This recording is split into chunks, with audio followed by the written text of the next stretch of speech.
Welcome back to High Stakes. Today, we will be discussing the following NCAAF matches that is happening on Saturday, October 28th, 2023. We will be providing our team, total, and prop picks for the day. Before we get started, please remember to subscribe to our channel and turn on notifications so you don't miss any of our videos. If you want access to our premium picks, you can check out our Patreon page. You can find the link to our Patreon page in the description and comment section below. Clemson vs. NC State. Clemson's upcoming game on the road marks their second consecutive away match as they seek to bounce back from a challenging loss to Miami. This game serves as a true test for Clemson's young quarterback and their overall youthful team, revealing how they respond to adversity.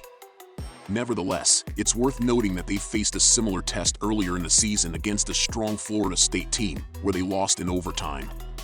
In response to that setback, they embarked on an away game against a previously undefeated Syracuse team, winning convincingly with a 31-14 score, covering the 7.5-point spread. Despite the criticism from their head coach regarding the final play decision in the Miami game, keep an eye on Clemson's quarterback, Cade Klubnik, as he regains his confidence and leads an efficient offense. On the other hand, NC State has struggled offensively in their recent matchups against top-tier ACC teams like Duke and Louisville, managing to score only one touchdown and a combined total of 13 points in those games.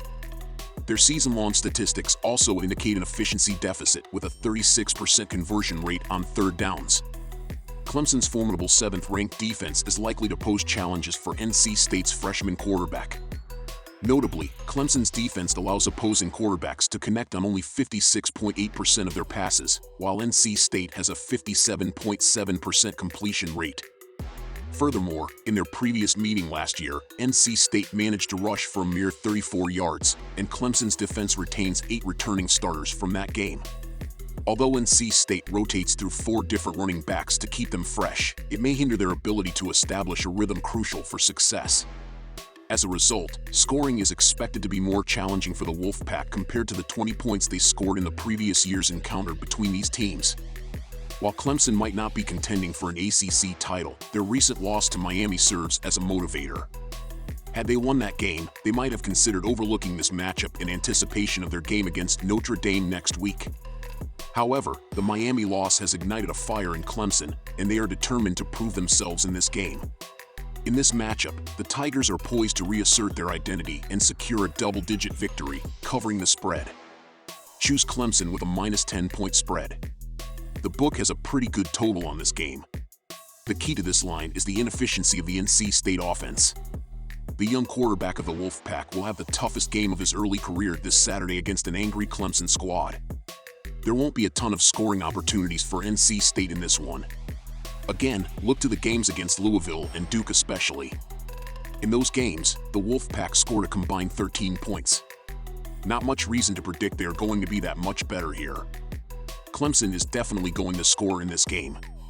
They have key playmakers all over the field and outmatch NC State in virtually every scoring position. However, over the last 3 games they have averaged roughly 22 points.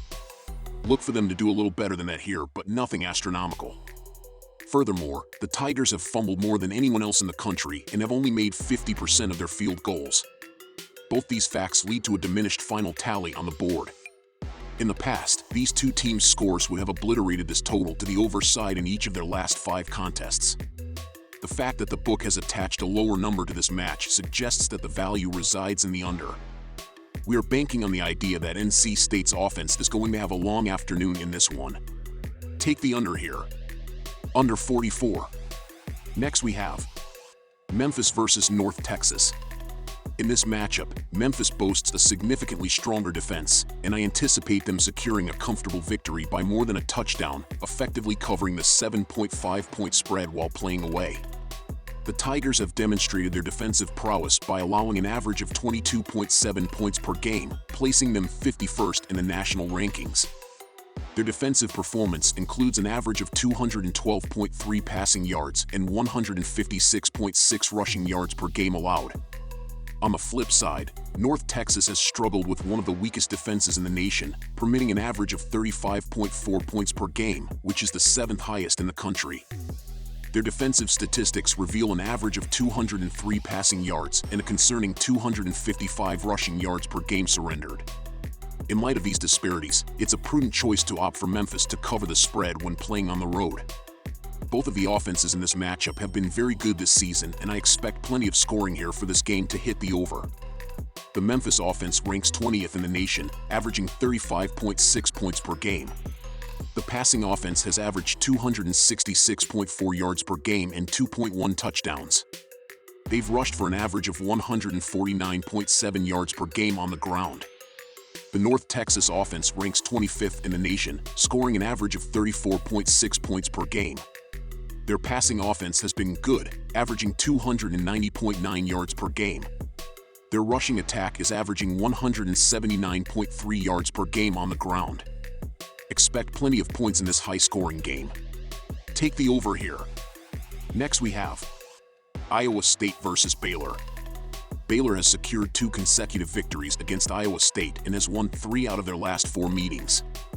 Impressively, the Bears have also maintained a perfect 5-0 record against the spread, ATS, during this stretch, all while being considered underdogs. They've consistently scored 31 points in their last 3 encounters and have a solid 7-3 record in straight-up SU wins against the Cyclones in their last 10 meetings. Notably, Baylor's offensive performance sees a significant improvement when Chopin is in the quarterback position. In the previous season, Chopin completed an impressive 73.1% of his passes, accumulating 238 yards and 3 touchdowns against the Cyclones. While Iowa State boasts the conference's top pass defense, it's worth mentioning that Chopin managed to throw for 293 yards against UCF, which ranks 2nd in the Big 12 for passing defense, and 324 yards against Texas Tech, whose pass defense is ranked 4th in the conference. With this in mind, it's reasonable to anticipate that he can effectively move the ball, keeping the Bears competitive in this game. Therefore, the advisable choice is to go with the Bears and take the points. This matchup has seen 3 straight overs with these 2 teams averaging 61.3 total points per game. Neither offense has been burning up the scoreboards, but there have been signs of offensive life on both sides. The Bears' 2 best offensive performances have come in their last 3 games, behind a strong passing attack and versus conference opponents. The Cyclones are averaging 27.8 points per game versus conference opponents, and their QB seems to have rebounded from a pair of tough performances. The defenses are similar in many areas, and though the strong point for both, they have shown they can be bent. Take the over. Pittsburgh versus Notre Dame. While the prospect of making it to the playoffs may seem like an unattainable dream at this stage, Notre Dame remains motivated to perform at their best and shine under any circumstances. In contrast, Pittsburgh's defense has shown vulnerability, conceding 35 or more points in 3 of their last 4 games, and their offensive struggles in the passing game align well with Notre Dame's defensive strengths. Estime has been an exceptional force on the ground, and if Notre Dame opts for a run-heavy strategy, he possesses the capability to break free for a significant gain at any moment. Additionally, Notre Dame's formidable red zone defense poses a considerable challenge for the Panthers. Even if they manage to advance down the field, scoring becomes increasingly challenging within the red zone.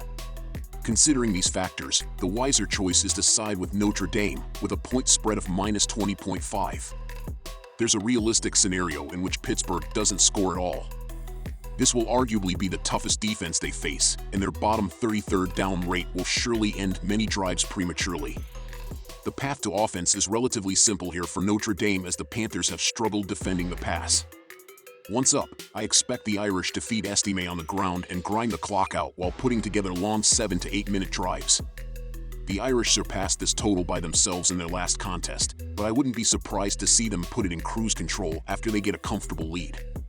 The play is the under. Next we have Georgia versus Florida.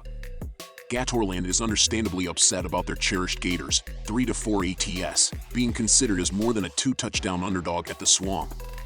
This sentiment stems from the resounding 22-point defeat they suffered last year, coupled with the underwhelming performance of the reigning champion Bulldogs, 2-5 ATS, this season. Despite the positive showing from Mertz in his most recent start, it's important to note that it was against a South Carolina defense that's not particularly sturdy in pass coverage. Even with the Gators scoring 41 points, they struggled to secure a victory in that game, highlighting the likelihood of them posting fewer points in this upcoming matchup. Georgia's defense is determined to replicate their past success against the Gators. In the previous season, they amassed 555 yards, with 316 coming from passing and 239 from rushing.